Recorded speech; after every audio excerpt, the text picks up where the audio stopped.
Profil Kombes Ngajib Kapolrestabes Makassar yang dapat ujian, pos polisi dan motor dinas diserang.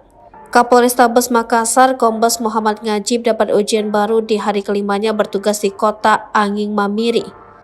Dalam satu malam, 3 pos polisi berbeda diserang dan dirusak orang tak dikenal di Makassar, Jumat 14 April 2023 pukul 1:21 waktu Indonesia Tengah dini hari.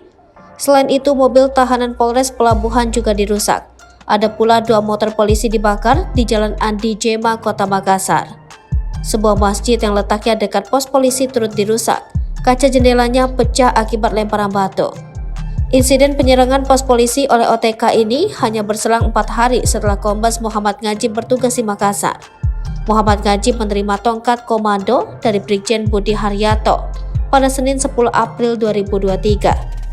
Muhammad Ngajib adalah alumni Akademi Kepolisian atau Akpol 1995. Kapolrestabes Makassar yang baru, Kombes Pol Muhammad Ngajib tidak asing lagi dengan kota Angin Mamiri. Sebab awal berkarir di kepolisian, Muhammad Ngajib sudah ditempatkan di ibu kota Provinsi Sulawesi Selatan. Saat itu ia yang baru lulusan Akademi Kepolisian pada tahun 1995 dengan pangkat Ibda, bertugas sebagai Pamapta Polwiltabes Ujung Pandang 1996 sampai 1997. Setahun berselang, Muhammad Ngajib mendapatkan promosi jabatan sebagai Kanitres Intel Polsekta Panakukang 1997 sampai 1998. Lalu dimutasi lagi menjadi Kanit Visi Serse Polwiltabes Ujung Pandang 1998 sampai 1999.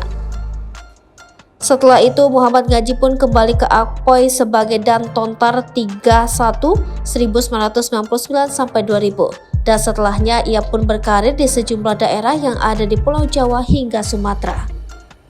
Terakhir, Kombes Pol Muhammad Ngajib menjabat sebagai Kapolrestabes Palembang 2022 sampai 2023. Lebih kurang 24 tahun meninggalkan kota Makassar, pria kelahiran Purbalingga, Jawa Tengah 7 Desember 1971 ini kembali ke kota Angin Mamiri.